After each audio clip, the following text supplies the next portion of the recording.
Forward operating base Argent, 1800 hours. The jungle heat pressed against the canvas walls of the ops tent like a wet blanket, turning the air heavy with sweat and gun oil. Inside, the clatter of gear being packed, Velcro straps being torn open, and the rhythmic click of a rifle being reassembled filled the space. A dozen elite Navy SEALs prepped in silence broken only by sharp jokes and crude banter. War was close now. They could feel it in their fingers. In the middle of the chaos, Clara Jennings stood stiff-backed with a tablet in her hand and a neatly coiled radio cable slung over her shoulder like a sash. Her khaki shirt was ironed, her ID badge clipped precisely on the collar. She didn't carry a rifle, just information, data, logistics, and in this room that made her invisible. She cleared her throat once, then again. No one looked. Finally, she stepped forward toward the folding table where Captain Reese Maddox, the SEAL team leader, loomed over a satellite map. He was 38, square-jawed, buzz-cut, his forearms dusted with scar tissue. Every movement was precise, lethal. Clara stopped beside him, raising the tablet so he could see the updated route overlay. Captain, the supply drone logged a deviation on grid point Echo 7. I ran diagnostics, it might have caught a signal jammer. If they're operating jamming tech out there, your comms could black out mid-insertion. Maddox didn't look up. He was mid-conversation with Lieutenant Cole and a comms officer. Clara waited 2 seconds. 5. He finally turned his head, slow and deliberate, the way a man does when interrupted by a bug buzzing near his ear. "You're the gear girl, right?" he asked. The room quieted just slightly. "Logistics assistant," Clara replied with forced calm. "And this could jeopardize the team. If the jammer's real." Maddox took the tablet from her hand and studied the screen with exaggerated scrutiny, squinting as if it were written in hieroglyphs. "Yep, looks like squiggly lines to me." The men around him chuckled. Even Cole cracked a grin. "You went to war college for this, sweetheart?" one of the SEALs muttered. Clara opened her mouth to respond, but Maddox beat her to it. He held the tablet out, dangling it by the edge like a used tissue. "Let me make something real clear. You're here to make sure our bullets are counted, our boots show up, and our MREs don't go rotten. You don't tell me how to read a map. And you damn sure don't tell my men when they're in danger." He paused, voice dipping into mockery. "Next thing I know, you'll be showing us how to breach a door." The room broke into louder laughter. Clara's face didn't change, but her knuckles whitened around the cable strap. "I just thought it was worth flagging, sir," she said quietly. "Well, you were wrong. Go log something." She took the tablet back, carefully, calmly, not looking anyone in the eye. As she turned away, a young SEAL named Ramirez, fresh-faced, maybe 22, offered her a glance of sympathy. But he said nothing. No one ever did. Outside the ops tent, 10 minutes later, the sun was bleeding into the jungle horizon, orange and red streaks threading through the mist. Clara stood just past the security checkpoint, near the edge of the landing zone, watching as helicopters rumbled in the distance. Her face was blank, but her ears still rang with the sound of laughter. She walked over to the shooting range, unofficial after hours, tucked behind the motor pool, where spent brass littered the gravel. A few dummy targets still hung from the wire, torn, ragged, full of holes. Clara stepped into the lane. She looked both ways. No one.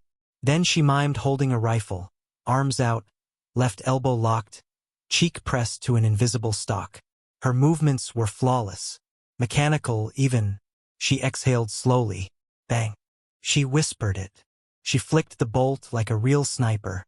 Bang, bang. She closed her eyes. One shot, one life. That's what he always said. Her hands dropped slowly to her sides.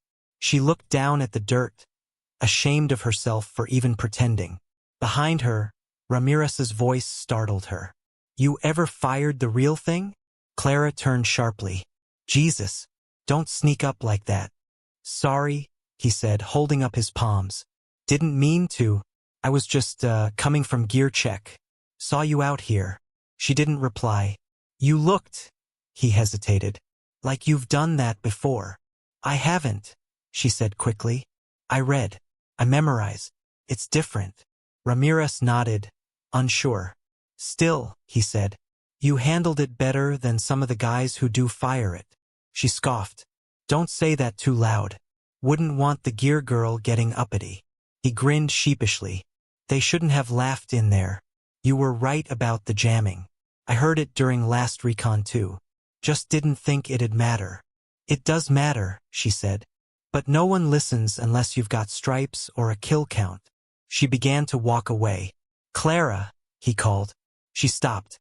What's your endgame? He asked. Why are you really out here? She turned her head, eyes hard, voice low. Because someone I loved gave everything for men who stopped caring about the details. And if one jam signal gets someone else killed, I'll never forgive myself. She didn't wait for his answer. Back in the tent later that night, Maddox sat alone, cleaning his rifle with quiet intensity. The laughter was gone. The men were gone. He stared at the weapon like it held answers to questions he couldn't ask. On the table beside him, a report blinked open on the tablet. Clara's report. The one he tossed aside. He tapped it, watched the jamming diagram come alive in slow 3D playback. He said nothing, just clenched his jaw and shut the screen off. If you are enjoying this story, please subscribe to support the channel. Forward Operating Base Argent. The next morning. The rhythmic thrum of helicopters hummed overhead as the rising sun scattered amber streaks across the tarmac. Clara Jennings stood beside a steel crate of encrypted radios, holding a barcode scanner in one hand and a clipboard in the other. Sweat clung to the small of her back. Her hair twisted into a no-nonsense bun beneath her regulation cap. She scanned each item with meticulous precision, cross-checking serials, flagging the one misprint she noticed instantly. Every checkbox mattered. Every shipment mattered. Because one slip, one missing comms unit could mean a blackout. Could mean another team walking blind into a kill zone. And no one would thank her for noticing. But if she missed it, they'd bury her for it. Inside the logistics tent, the air was cooled slightly by a rattling fan that threatened to fall apart every time it spun too fast. Clara sat alone at her workstation, fingers dancing across the keyboard as she traced signal bouncebacks from Echo 7, just as she had warned Maddox about. The logs showed a disruption that lasted 8 seconds, then repeated itself, jamming just as she suspected. She leaned closer, zoomed in on the data. It wasn't random. It was a pattern, a trap. Her heart thudded. She opened a message draft, hesitated, then closed it. Who would believe her now? Instead, she pulled a portable drive from her pocket and saved the telemetry.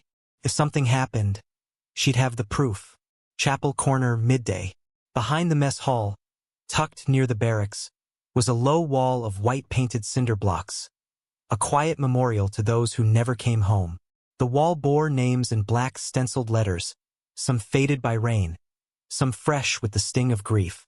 Beneath a tattered American flag, someone had laid a single pair of boots. Worn, empty. Clara stood silently before one name etched in clean, military block font. Senior Chief Logan Jennings. Kia. Operation Nightfire. Her brother. She reached into her pocket and pulled out a laminated photo of them as kids. Logan in his first SEAL uniform, Clara perched proudly on his shoulders. He had scribbled something on the back once. When it matters most, pull the trigger. Don't freeze. Don't flinch. L. She exhaled through her nose and set the photo gently under the boots. I'm still here, she whispered, trying not to flinch. SEAL Training Compound, afternoon. Clara carried a delivery manifest into the training yard where SEALs practiced breach drills against reinforced mock structures. Explosions thumped. Shouts rang. Dust clouded the air. She kept to the edges, unnoticed. At the far end of the field, she spotted Ramirez jogging laps alone, sweat pouring from his shaved scalp. His movements were stiff, like someone trying to burn off doubt. Clara approached slowly. You all right? He slowed. At her. Can't shoot straight. Can't sleep. Captain says it's in my head. Clara offered him a bottle of water. Maybe it is, she said. But maybe no one taught you to breathe through the shot. What's your breathing pattern? Ramirez blinked. I dunno. Exhale and pull. Clara shook her head. You're flinching. You pull too early. Your body thinks it's bracing for recoil. He looked at her, surprised. You sound like you've done this 100 times. I haven't fired once, she said flatly.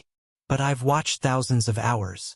My brother, he trained me without meaning to. I was a shadow. I learned everything. Ramirez stared at her, thoughtful. Why didn't you apply? To the Navy. Because I didn't want to be a soldier, Clara said.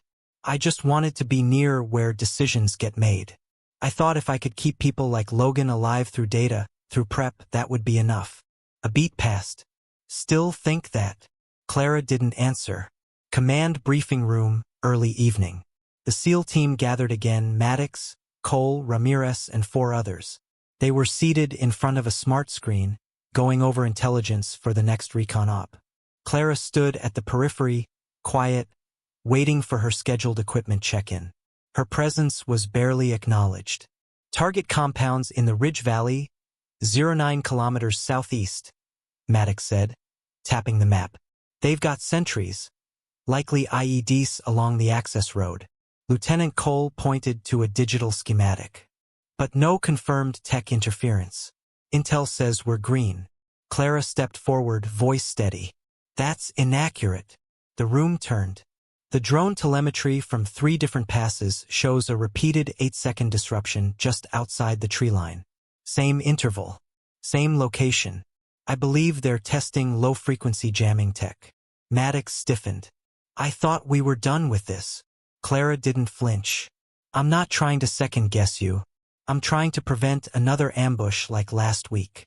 Maddox walked toward her, towering, voice low and cold. Listen, Jennings.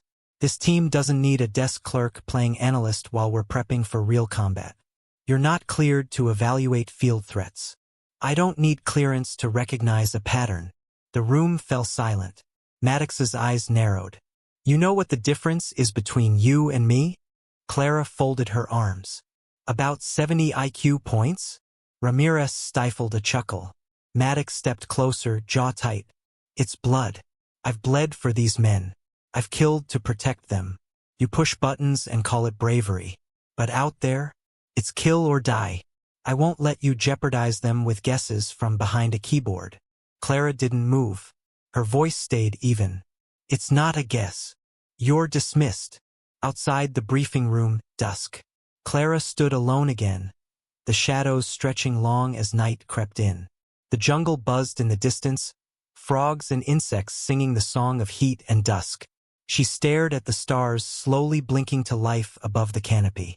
She could feel it building, the line she was walking between silence and defiance, between the grief that paralyzed her and the fire it was becoming. She clenched the flash drive in her palm. Not just for Logan anymore. She turned and walked back toward the range. Forward operating base Argent 0400 hours. The pre-dawn air was thick and unmoving, the kind that clung to skin and carried the weight of expectation. A low mist crawled across the tarmac as the SEALs filed wordlessly into the staging area. Night vision goggles clicked into place. Knuckles popped. Radios crackled. It was go time. Clara watched from the edge of the operations tent, arms crossed, her face lit by the dim blue glow of the tracking monitor. She wasn't supposed to be here, this early, this close to the comms center. But she had slipped in under the pretense of preparing mission support files. Her eyes, though, were locked on the screen that showed her worst fear. The Ridge Valley op was underway. Despite her report, despite the clear jamming pattern, they were still going in. Echo Team is green. Deploying now. Came the voice of the comms tech beside her. Green. That word again. Clara stared at the waveform screen that showed telemetry pulses from the drone still circling above the valley. She leaned in. Patterns. She could see them starting again, repeating on 8-second intervals. They'd just stepped into the same blind zone. She tapped the tech's shoulder. Check the waveform, she said. It's back. That's jamming. You need to alert command. Miss. This station's restricted to tactical operators only. You're missing the disruption window. The team's already in range. The tech turned his back to her. Clara stood frozen. You people only care after it's too late, she whispered to no one. 10 minutes later, in the jungle. Seals moved through the undergrowth with feline precision. Rifles up, boots soft against mossy ground. Maddox led the team, eyes scanning, breath low. The ridge valley looked deceptively calm. Too calm. Eyes up, Maddox whispered through comms. Watch for wires. Cole, 2 clicks to your left. Ramirez, rear flank. Suddenly, dead silence. Comms cut. Every radio link dropped at once. Static. Maddox tapped his mic. Nothing. Fuck. We're blind, he growled, holding a clenched fist up to halt the team. The jungle pulsed around them with the drumbeat of enemy presence. Unseen but felt. Fallback position. Now. And then, gunfire erupted from the left tree line. Short bursts. Controlled. Maddox dove for cover as rounds ripped through the brush. Cole screamed out, hit in the thigh. Blood soaked the soil. They were ambushed. Exactly where the signal had glitched. Operations Tent, FOB Argent. Clara stood frozen as the tracking screen turned red. Comms were down. Every heartbeat she felt in her chest came with a fresh stab of dread. Team Echo has gone dark, the comms tech said aloud, eyes widening. Shit, they're jammed. Clara stepped forward. Call in aerial backup. We need a medevac and drone coverage now. The tech looked at her as if she were a ghost. You're not cleared to. Then someone who is cleared needs to move, she snapped, voice rising with rare, terrifying fire. 6 of your best men just got jammed in a trap I warned you about. Move. The commander on duty, Major Whitaker, entered, hearing the commotion. What's going on? Clara turned to him, holding up the wave pattern diagnostics. The enemy's using narrow-frequency jammers to trap patrols. I flagged it yesterday. They ignored me. Now Team Echo's under fire with no radio. Whitaker stared at her. Then at the screen. Dispatch emergency response. Get that drone above the ridge now. And someone get me a sit rep from our forward scout teams. In the jungle, 20 minutes later. Maddox gritted his teeth as he tightened the tourniquet around Cole's bleeding leg. 2 others were pinned behind fallen trees. Bullets snapped overhead like angry wasps. Ramirez, flank left. Get to the crest. Pop smoke if you make it. Ramirez nodded. Terror etched into his face, but obeying the order without hesitation. Maddox slung his rifle and looked skyward. Still no drone. Still no comms. Where the hell is our eye in the sky? He muttered. Then, like an answer from the gods, the distant hum of propellers broke through the canopy. Above them, finally, the drone buzzed overhead, its camera blinking red. FOB Argent moments later. The drone feed lit up the monitor, revealing the full scope of the firefight. Clara stood behind Major Whitaker as he relayed fresh orders. Medevac inbound. SEAL backup team en route. But they were 20 minutes out. Too far. They won't last that long, Clara said under her breath. Whitaker heard her. They'll have to. No, she said. They won't. She reached into her pocket and pulled out the flash drive with the jamming logs. Sir, this was preventable. I gave Captain Maddox the data. He mocked it. Whitaker looked at her, torn between authority and conscience. I'm not here to make enemies, she added. But someone's going to die if the mission planning keeps ignoring field intelligence. Whitaker didn't reply, but he took the flash drive. Later that night, SEAL infirmary tent. Maddox returned with a limp and a shrapnel wound to his ribs. Cole was stable. One operator had taken a bullet to the shoulder. Everyone lived barely. Ramirez sat on the edge of the cot, silent, exhausted. His eyes found Clara when she entered with a crate of medpacks. He stood as she approached. You were right, he said. She looked at him, tired. Doesn't help much now, does it? It does, Ramirez replied. They know now. Maddox knows. From across the tent, Maddox looked up, bandaged and sour. His eyes locked with Clara's. For a moment, it was just the 2 of them in a vacuum of unspoken truths. He said nothing, but he didn't look away. Supply room, midnight. Clara sat alone at the back of the supply tent, her tablet beside her, the satellite feed frozen mid-frame. A still image of seals bleeding into the ridge valley soil. She ran a hand down her face. "I'm not enough," she whispered. She had seen it, called it, and still they nearly died. The door opened behind her. Ramirez stepped in, holding a folded slip of paper. "This was in the file log. Maddox wanted you to have it." Clara unfolded the page. It was a printout of her signal analysis. 2 words scribbled in blocky handwriting. Verified. Understood. She stared at the message. It wasn't an apology, but it was the closest thing to respect she'd gotten yet. Ramirez hesitated. "You ever think about firing a real rifle?" Clara looked up. "Why?" "Because the way things are going, someone's going to need you to." Forward Operating Base Argent 0500 hours. It was barely light when Clara stood at the far end of the firing range, mist curling around her boots, breath puffing out in slow, deliberate clouds. In her hands was not a real weapon, but a mocked-up training replica she'd borrowed from the gear locker with a maintenance tag still zip-tied to the barrel. She lay prone on the gravel, elbows pressed into the dirt, sighting down the mock scope at an empty can 20 meters away. She adjusted her cheek weld, controlled her breathing. Inhale, exhale, hold, bang. Her finger clicked an imaginary trigger. The sound existed only in her head. She reset. Inhale, exhale, bang. From behind the chain-link fence, Ramirez leaned against a post, watching quietly. He said nothing until she rolled onto her back, brushing gravel from her sleeves. "You know you don't have to do this." Clara didn't look at him as she sat up. "Yes, I do." Ramirez walked through the gate and crouched beside her. "They still won't let you in the briefing room.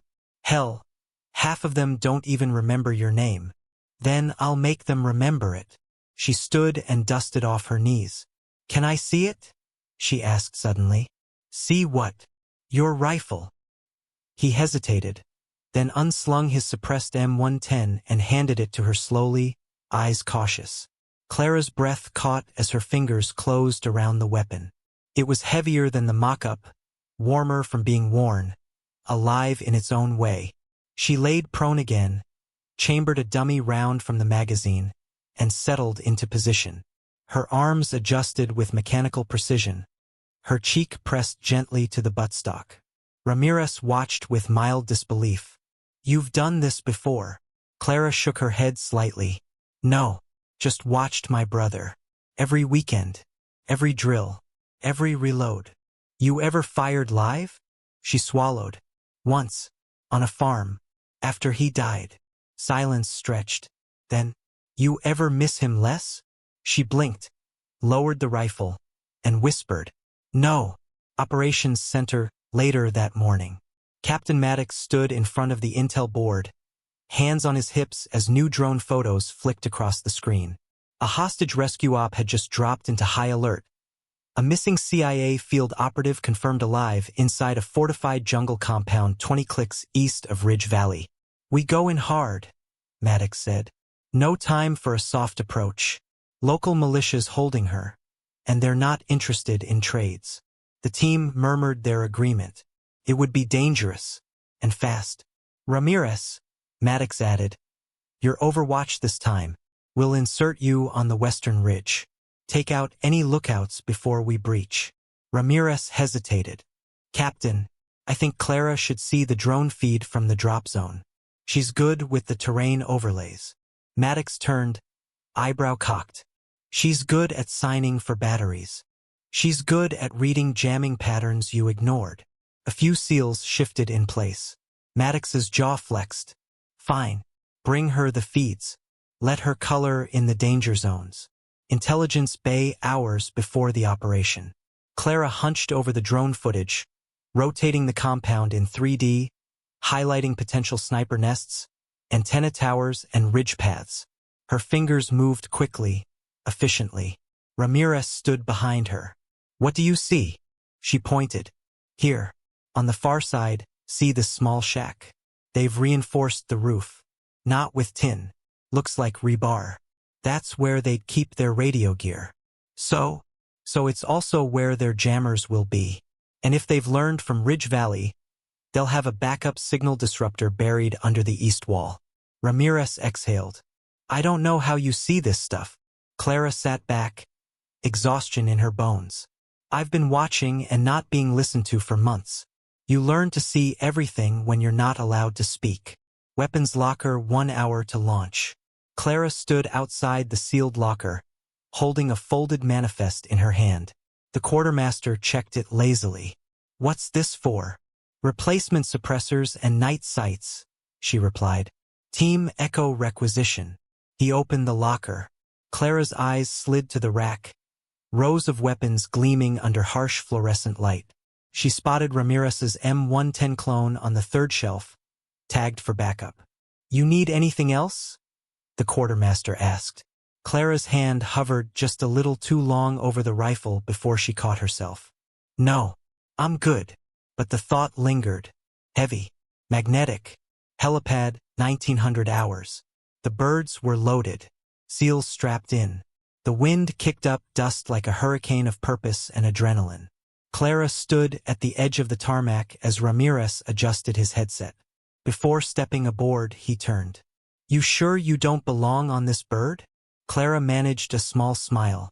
One day, but not today. Ramirez nodded. If something goes wrong, I'll be watching, she said. And he was gone. Operations tent, 1937 hours. Everything unraveled in less than a minute.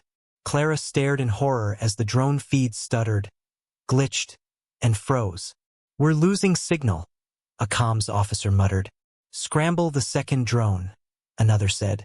But Clara saw it immediately. The jamming signatures. They were already active. Her voice rose, cutting through the room. They're jamming again, and we've got no backup sniper. If Ramirez is compromised. Backup team's 15 minutes out, someone said. Clara didn't wait.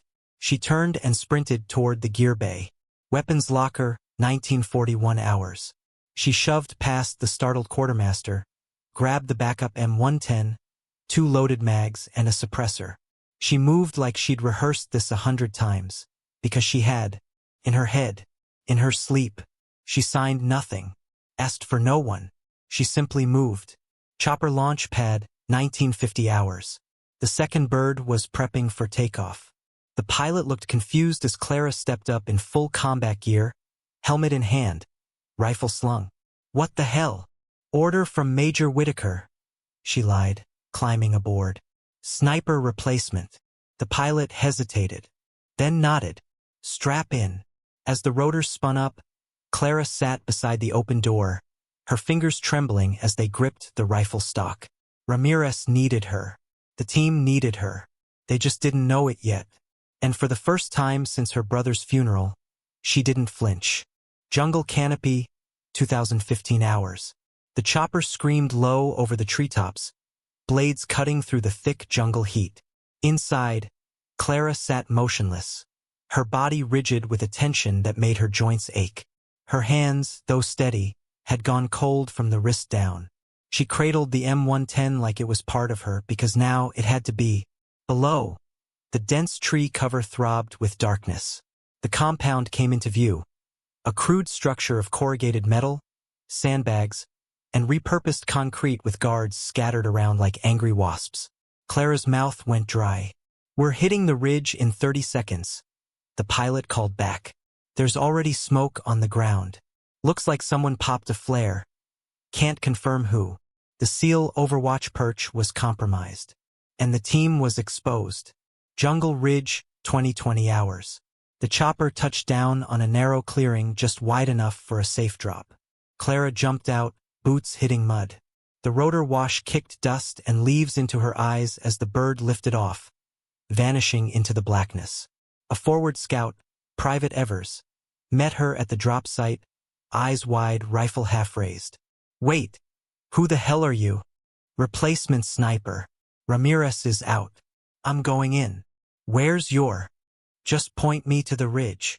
Evers blinked, then motioned through the underbrush. North Trail.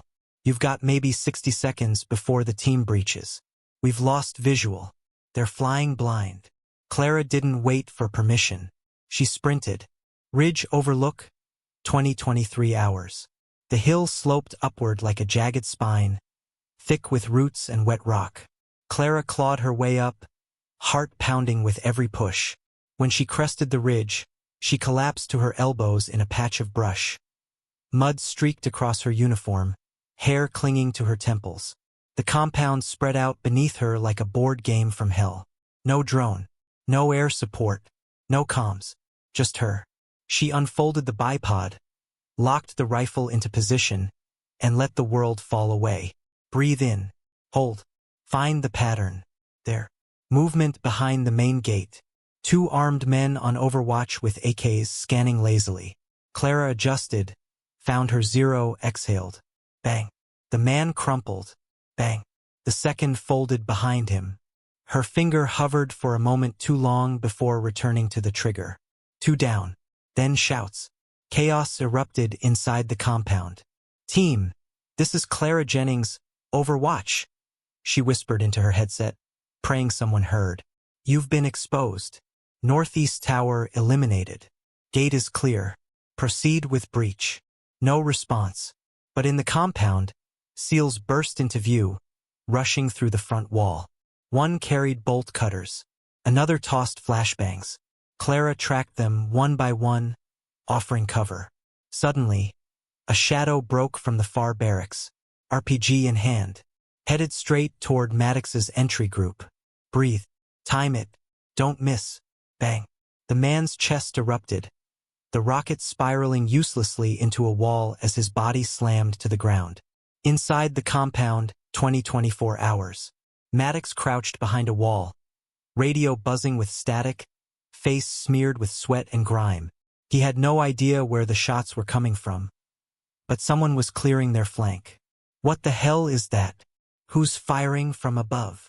Cole, dragging a rescued operative toward the exit point, grunted. You said we didn't have sniper backup. We didn't. They looked up just as another enemy tried to take position from a watchtower. Bang. The man folded over the railing like a broken doll. Maddox blinked. No way. Is that? Ridge overlook, 25 hours. Clara could barely hear anything over the thunder in her chest. She reached for another mag, her fingers trembling now, not from fear, but from the high, the terrifying clarity of it all. Each shot mattered. Each shot saved someone. Then a shadow emerged below, directly beneath her ridge, a camouflaged figure creeping toward the outer wall with a silenced pistol. She couldn't get a shot from her angle. The wall obstructed the view. Her fingers hovered on the trigger. Come on. Move. Give me the angle. But he didn't. She had to reposition. Clara abandoned the bipod and went low, crawling along the rocky spine of the ridge like a snake, rifle to her chest, mud soaking into her uniform. She angled left and spotted a second enemy emerging from the trees, aiming toward the medevac landing zone. No time. Choose. She closed one eye. Bang. The man fell. A shout below. Someone had spotted her. Sniper. North Ridge. Gunfire exploded up the hill. Rounds slammed into the trees around her. Clara rolled behind a rock outcrop, panting, sweat dripping into her eyes. She was pinned. Below, 27 hours. Ramirez stumbled into the landing zone with a bloodied shoulder, leaning on a fellow SEAL. His headset hissed. Command, this is Ramirez. Who the hell is on Overwatch? Who's firing from the ridge? Major Whitaker's voice came through, stunned. That would be Jennings. Ramirez froze. Clara. A beat. She took your rifle, Whitaker said. And she's keeping your team alive. Ramirez turned toward the ridge. Goddamn. Ridge, 28 hours. Clara reloaded, heart in her throat. Below, the final evac bird was coming in hot, dust swirling into a storm. The SEAL team emerged with the rescued CIA operative, Maddox limping at the rear. More gunmen swarmed out of the east gate. Clara aimed. Bang, bang, bang. 2 dropped. 1 fired back, his shot pinging off the rock just inches from her face. She dropped flat, stunned. You can't stop now. You can't flinch. She rose again. Took aim. One more shot. Bang. The last attacker hit the dirt. The evac team loaded onto the chopper. Maddox looked up at the ridge, hand shielding his eyes against the rotor wash.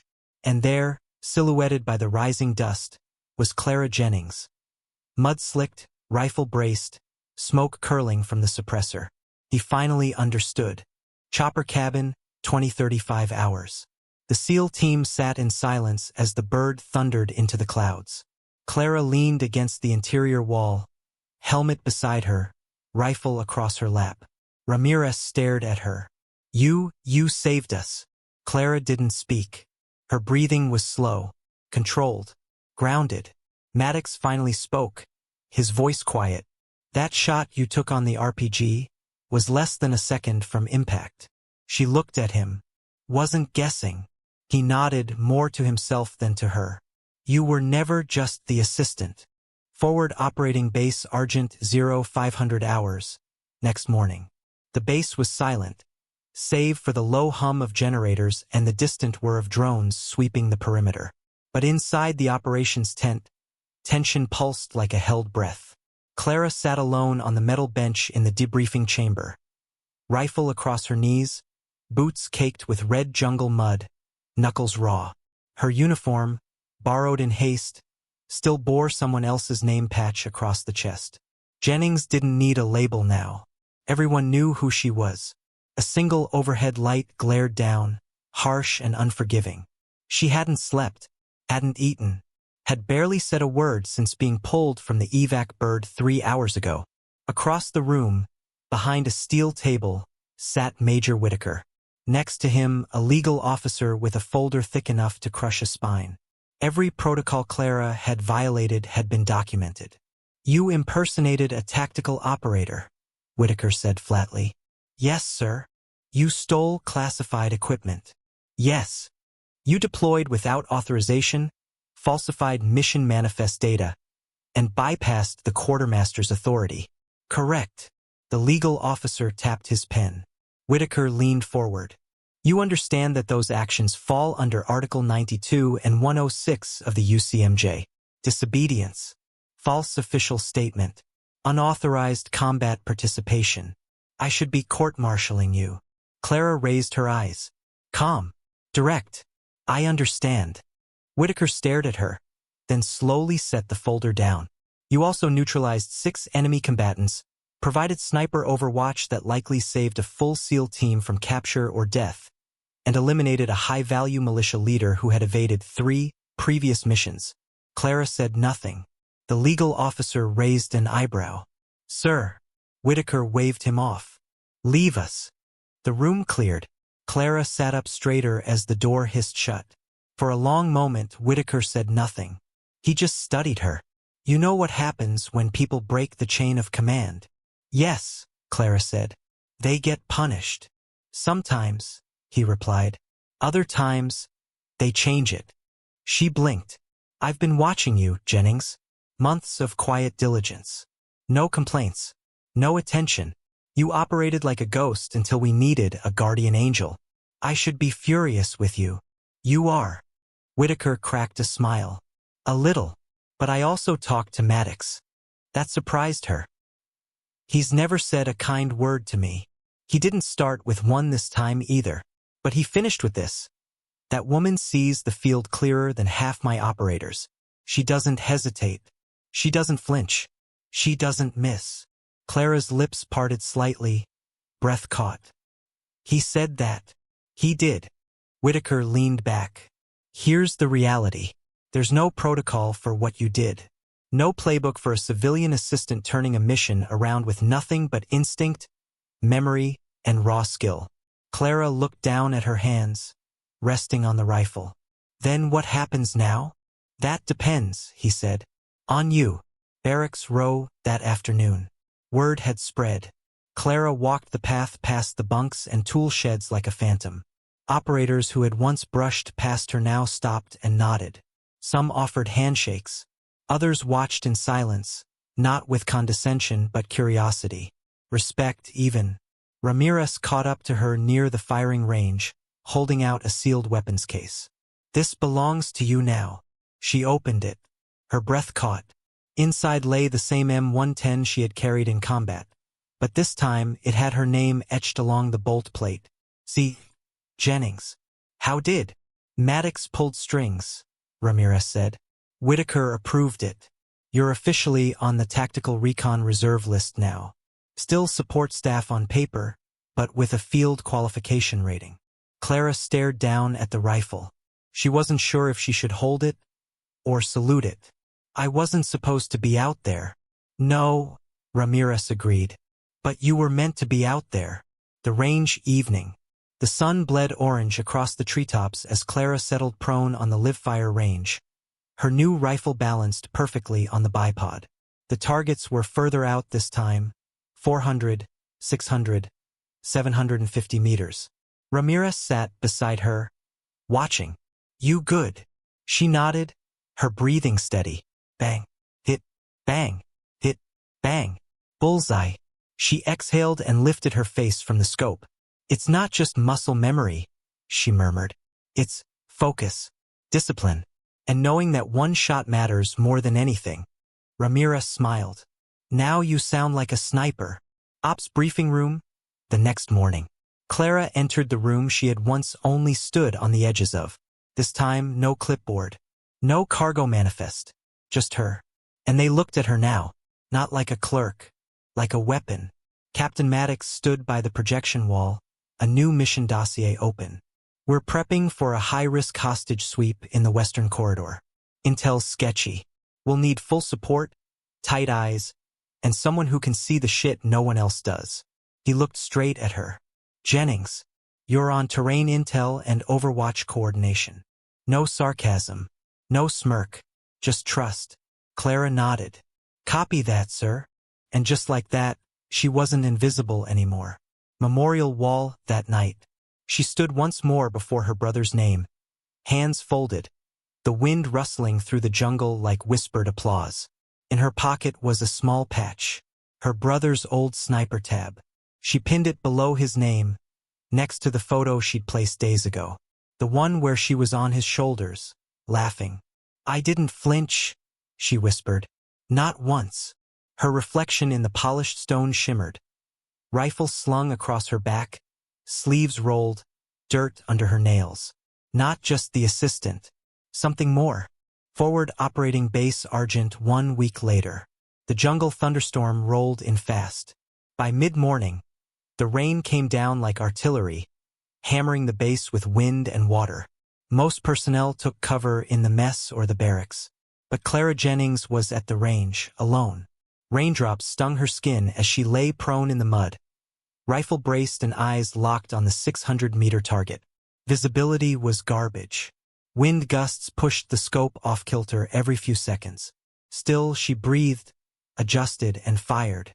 Bang, wide, bang, low, bang. Center hit. She didn't smile. Just blinked water from her lashes and reloaded. Her soaked uniform clung to her skin, her sleeves stained with red dirt. This wasn't practice. It was punishment. Not from command. From herself. Command briefing room, 1,100 hours. Inside, the storm's roar was muffled beneath layers of steel and concrete. A full team debrief was underway. Maddox at the front, his voice clear, direct, and cold. A large screen showed satellite footage of a rising militia faction operating outside the Ridge Valley zone, new threats, new weapons, and one disturbing detail. They had acquired encrypted comm systems capable of jamming not just drones but also satellite uplinks. "We've got 4 days to map their routes before they disappear into the river provinces," Maddox said. "This op's going to be dirty. We need sniper overwatch, live data feed, and someone who can pivot mid-mission." He looked at Clara, seated halfway down the row of operators. "Jennings, you'll run comms recon and supply real-time overlays." Clara nodded once, already scribbling notes. She didn't notice the glance that passed between Lieutenant Cole and Operator Briggs, seated behind her. Briggs leaned toward Cole. First, she files forms. Now she's running field assets. Cole didn't respond, but his jaw clenched. Armory, that evening. Clara loaded her pack in silence. Her rifle was cleaned, packed, scoped. Ramirez stood beside her, strapping his vest over his shoulder. Word is, some of the team's not thrilled about the new sniper girl getting top assignments. She zipped her bag with force. Let them talk. It's not just talk, Clara. They're saying you skipped the pipeline, didn't do BUD/S, didn't go through selection, that you earned your spot by bleeding the chain of command dry. She stopped, slowly turned. I saved their lives. I know, and Maddox knows, but there are rules. They've spent years clawing their way up. You walked in and made history in one firefight. Clara looked down at her boots. Do you think I didn't want to earn it the way they did? That I don't ache knowing I'll never be fully one of them? Ramirez's voice softened.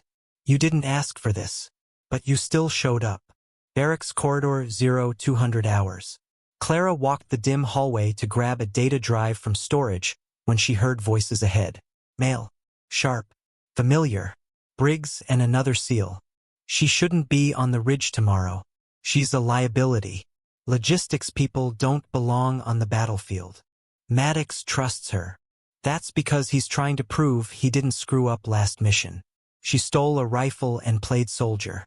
That's not respect. That's desperation. Clara stepped back, breath caught in her throat. Their words weren't whispered. They wanted to be heard. She didn't confront them, didn't speak. She just turned, quiet as a shadow, and disappeared down the stairs. Ridge insertion 0700 hours. Next day. The team flew low over the jungle again, a dozen elite operators and Clara, sitting between Ramirez and Cole in the second bird. No one said a word. This time, she was fully kit, marked as Recon 2, with a field tablet secured to her vest and a satellite link routed into her earpiece. Still, the silence from the men around her screamed louder than rotor blades. The bird banked hard as it reached the drop zone. Ridge clear. Recon team drop now. Clara jumped, boots slamming into the earth, then moved into position. Her vantage gave her eyes on the entire north perimeter. Perfect. She set up fast. Rifle out. Comms active. Signal tracking engaged. All she needed now was trust. Compound perimeter, 0735 hours. Below, Maddox and his team moved through thick brush toward the enemy route. Clara's voice crackled through the comms. Movement at grid Echo 4. 3 contacts. Armed. No armor. Copy that, Maddox replied. Visual confirmed. She watched them shift formation, then continue. This was working, until static. Her tablet buzzed, then went dark. Her uplink was jammed. She slapped the tablet, rebooted the signal. No use. Jennings to base. I've lost uplink. Confirm fallback relay. Silence. Then, relay's been compromised, said a voice on backup comms. Ramirez. Secondary jammers active. Must be mobile. Clara's hands moved fast, pulling up analog topography maps and wind patterns from her offline cache. Her eyes narrowed. If she were trying to scramble a SEAL team, where would she put the jammer? She spotted it. A distant rise northeast, near the old logging roads, just within visual. She raised her rifle, adjusted windage, and scanned the slope. And there it was, a truck-mounted comms dish. No guards, no armor, but it was disrupting the entire mission. I see it, she said. Target is visible. Range, 1,220 meters. Ramirez's voice crackled. Too far. You're out of range. Not if I elevate. She crawled 3 meters up to the ledge, took position and found her angle. The wind was erratic. Her heart raced. This was beyond spec. But she lined up the shot anyway. Inhale. Exhale. One shot. One chance. Bang. The round cut through the wind like a blade. Seconds passed. Then the truck erupted in sparks, the jammer collapsing sideways. Her screen came alive. Signal restored. The base tech called. Jennings, you did it. Command to Echo Team. You're clear to advance. And below, Maddox's voice again. Copy that. Re-engaging. Clara let herself breathe. Just once.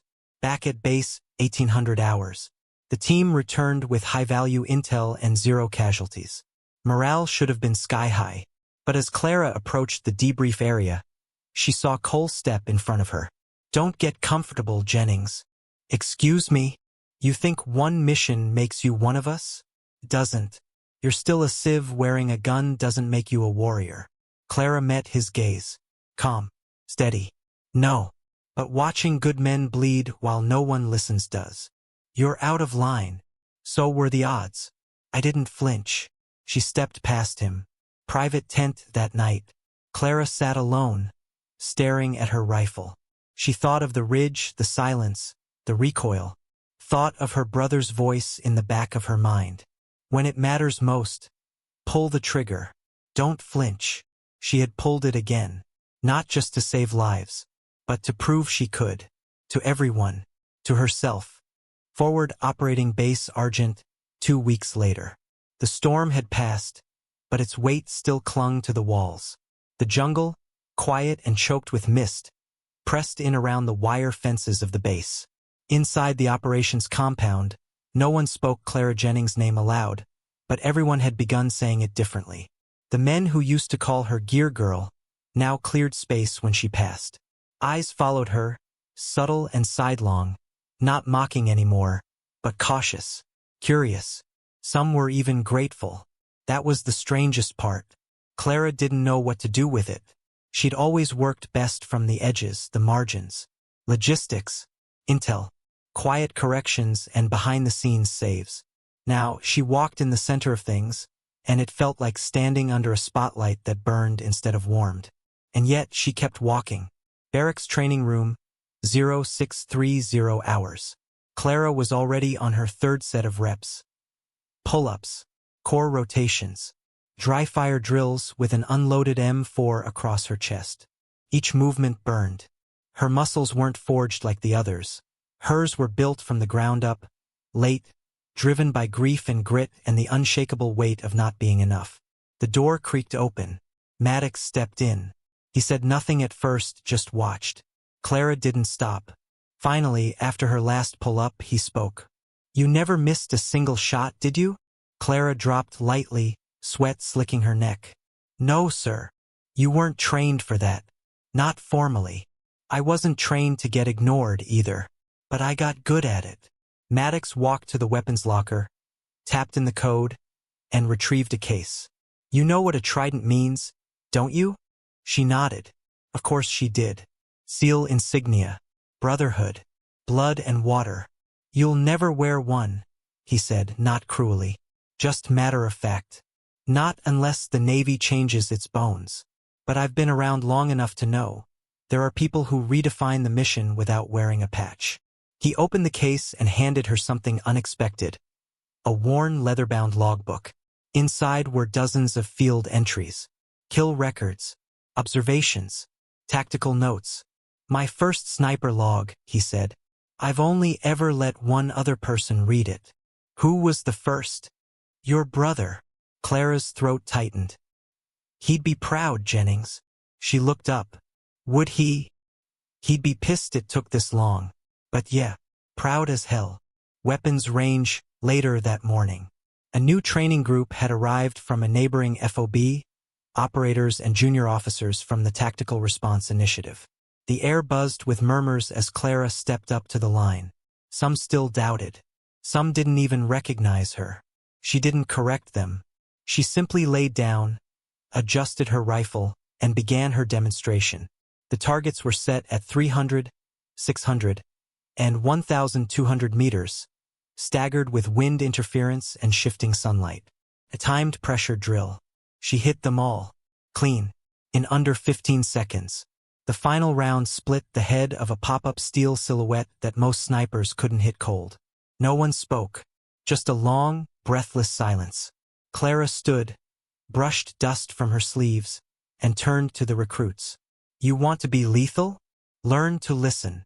You want to be irreplaceable? Learn when to stop asking permission." Operations Center that night. Major Whitaker stood before a panel of commanders.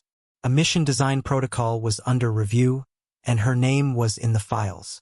as field support, but also now Recon Precision Asset, RPA-1. It was the first designation of its kind. We've seen what happens when we wait for tradition to catch up to need, Whitaker said. Jennings forced us to reevaluate. Not because she wanted glory, but because she had no choice. I'd rather take one Jennings than 10 half-trained shooters who don't think before they fire. This isn't the death of the chain of command. It's the evolution of it. Across the room, commanders exchanged wary glances. Change never came easy, but no one spoke against it. Not this time. Clara's quarters, midnight. The cot creaked as Clara sat on the edge, staring at her hands. Calloused now, steady. The rifle case sat beside her. Cleaned, packed, personal. She opened a letter that had arrived that morning, forwarded from home. Her mother's handwriting. They say you saved people. That you made the shot no one else could. That you did what Logan would have done. I used to be terrified you'd follow him. Now I know you never did. You made your own way. She set the letter down, overcome. For the first time in weeks, she allowed herself tears. Not because she was broken, because she was whole. 1 month later, Fort Vaughn Tactical Training Command. 0600 hours. A new sunrise. A new base. Clara walked the path between 2 rows of early trainees running laps in weighted vests. Some saluted. Some didn't recognize her yet. She didn't need them to. She'd been given a title, Field Integration Specialist. But what she really was proof. Proof that sometimes the outsider saw clearer. That sometimes the underdog carried the rifle best. And that sometimes the only difference between invisible and indispensable was a single shot. She entered the live-fire sim chamber. Inside were 10 recruits waiting for instruction. They turned when she entered. Some blinked. One whispered, "That's her." She picked up a marker and wrote on the whiteboard. One shot, one choice. Everything changes. Let's begin. Back at FOB Argent Wall of Honor. Her photo hung next to her brother's now. Both caught in grainy frame, one a man with years of scars and stripes. The other, a woman kneeling in jungle soil, rifle ready, eyes burning. 2 siblings, one legacy. Below it, someone had etched a line in black ink. She was just the assistant, until she took the SEAL's rifle and fired. Final scene, Jungle Ridge, flashback. The ridge is silent again. Sun piercing through clouds. The compound below half-shadowed. Clara lies prone in the mud, breath even, rifle lined up. We hear Logan's voice in the memory, low and warm. Don't flinch, kid. Don't wait for permission. When it's your moment, pull the damn trigger. Her finger squeezes. Bang. Then silence. Fade to black. If you like this story, please subscribe to support this channel.